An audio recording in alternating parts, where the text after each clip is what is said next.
Halo, Assalamualaikum. Apa kabar Jadulers? Semoga kalian semua sehat-sehat semuanya. Sebelumnya gue minta maaf ke kalian semuanya. Karena gue udah sedikit alfa nih. Gue skip di sejarah VCD.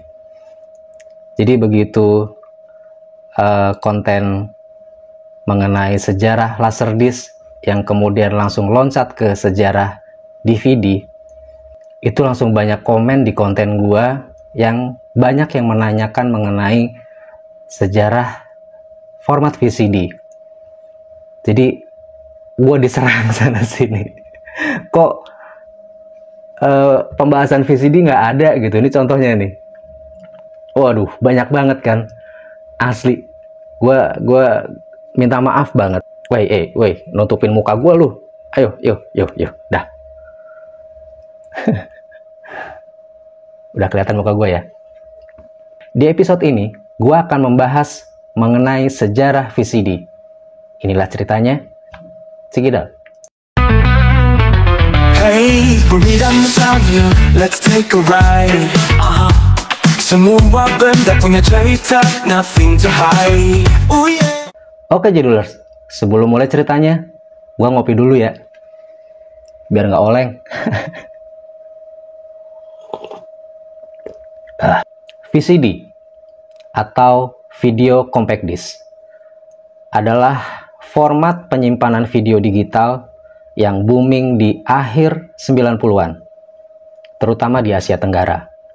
Format ini memungkinkan kita untuk menonton film di rumah hanya dengan sebuah CD player khusus jauh sebelum era streaming dan DVD menjadi populer.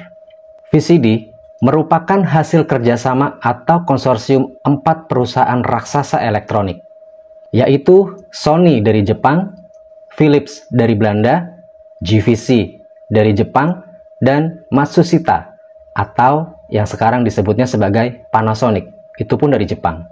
Pada tahun 1993, keempat perusahaan ini membentuk konsorsium dan merilis standar resmi bernama Whitebook yang menjadi dasar teknologi VCD. Jadi penjelasan rinciannya seperti ini.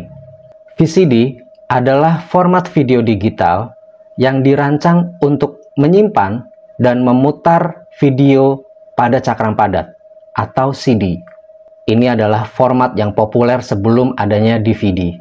Nah, sementara Whitebook adalah spesifikasi resmi yang diterbitkan oleh Sony, Philips, GVC, dan Matsushita untuk mendefinisikan format VCD. Ini juga mencakup standar CDI Bridge yang merupakan format perantara antara CD-ROM XE dan CDI. Jadi, Whitebook itu adalah payung standar yang mencakup VCD dan format digital lainnya. Jadi, singkatnya adalah ketika berbicara tentang VCD, sebenarnya merujuk pada format video digital yang diatur oleh spesifikasi Whitebook. Nah, mengapa VCD diciptakan? Jadi, VCD diciptakan itu adalah untuk menggantikan VHS dan sebagai media penyimpan video. Jadi, memanfaatkan teknologi CD audio yang sudah populer dengan tambahan kompresi video digital menggunakan MPEG-1. Selain itu, maksud diciptakan VCD adalah untuk menawarkan media penyimpanan yang murah, ringkas, dan mudah diperbanyak. Meskipun tidak ada satu nama sebagai penemu VCD, tetapi ada beberapa tokoh penting dalam pengembangan teknologi dasar VCD. Antara lain adalah Dr. Leonardo Chiaric Lione. Beliau adalah pelopor pengembangan standar MPEG. MPEG itu adalah Moving Picture Expert Group, yaitu sistem kompresi video atau audio yang menjadi inti dari format VCD. Kemudian ada Kees Sauheimer-Eiming. Beliau adalah insinyur dari Philips yang berperan penting dalam penciptaan teknologi CD dan format digital lainnya yang menjadi fondasi VCD. Nah, sebuah VCD umumnya menggunakan CDR standar 12 cm. Dengan kapasitas total 650 MB sampai 700 MB. Jadi yang 650 MB kurang lebih durasinya adalah 74 menit video. Sedangkan yang 700 MB durasinya kurang lebih adalah 80 menit video. Nah, format VCD ini menggunakan kompresi MPEG-1 atau Moving Picture Expert Group 1. Resolusi standar pada VCD untuk NTSC itu adalah 352 kali 240 pixel, yang masing-masing adalah 29,97 fps atau frame per second. Nah, yang resolusi PAL atau secam itu di 352 kali 288 pixel, yang masing-masing adalah 25 fps. Untuk bitrate videonya sekitar 1.150 kbps atau kilobyte per second. Sementara bitrate audionya sekitar 224 kbps. Sudah stereo, format MPEG-1 layer 2. Nah, karena keterbatasan kapasitas dan bitrate yang tetap, durasi maksimal dalam kualitas standar VCD adalah sekitar 74-80 menit per disk. Nah, kalau video full movie biasanya terbagi dalam 2 disk. Ada disk 1 dan disk 2. Beberapa produsen VCD di Asia dulu merilis VCD extended yang dioptimasikan hingga sampai 90 menit.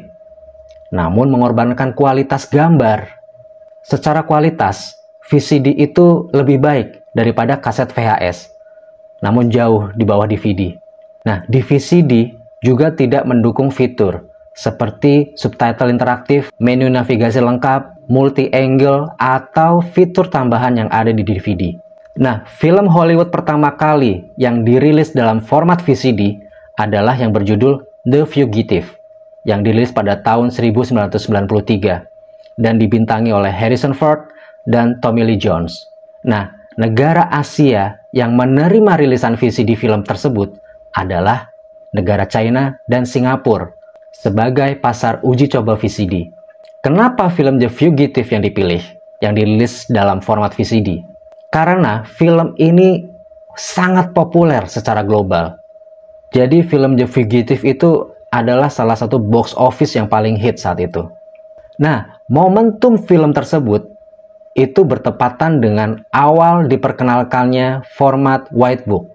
Nah, ternyata VCD ini dicoba sebagai alternatif pengganti VHS dan Laserdisc di Asia. Karena keterbatasan durasi itulah, maka film The Fugitive itu dirilis menggunakan 2 disk. Ternyata ada beberapa film Indonesia awal yang dirilis dengan menggunakan format VCD. Yang pertama adalah film Petualangan Sherina yang dirilis pada tahun 2000, disutradarai oleh Riri Riza dan diproduksi oleh Miles Films. Film itu adalah salah satu film anak-anak modern yang paling sukses besar, yang kemudian dicetak dalam format VCD dan soundtracknya dalam bentuk kaset pita. VCD-nya resmi dirilis oleh distributor legal dan diedarkan oleh toko-toko resmi seperti Distara dan Duta Suara. Yang kedua ada film Jai Langkung yang dirilis pada tahun 2001, diproduksi oleh Rex Cinema, disutradarai oleh Joko Anwar. Film ini adalah film yang bergenre horor dan salah satu film horor modern yang sangat sukses besar. Yang ketiga ada film Ada Apa Dengan Cinta atau yang terkenal dengan AADC yang diproduksi oleh Miles Films. Saking populernya film AADC ini, langsung dong dirilis menggunakan format VCD dan menjadi salah satu film berformat VCD paling laris di Indonesia. Nah, sebelum film-film tadi di atas, ada kemungkinan film-film lawas di era tahun 80 dan 90-an seperti Si Buta dari Gua Hantu, Warkop DKI, Catatan Si Boy, dan lain-lain sempat dirilis ulang dalam format VCD oleh label seperti PT Virgo Ramayana dan Sinema Nada Pertiwi atau Granada. Namun seringkali tanpa ada lisensi resmi dan dokumentasi rilisnya. Oke, itu tadi adalah pembahasan gua mengenai sejarah VCD. Semoga pembahasan ini menjadi tambahan wawasan untuk kalian semuanya. Jangan lupa untuk subscribe, like, komen, dan nyalakan lonceng notifikasinya. Jangan lupa pula dengan berita nostalgia, karena semua benda punya cerita. Ciao. Hey, berita nostalgia, let's take a ride. Semua benda punya cerita, nothing to hide. Oh yeah, lampu neon menyala bayangan di lorong tua.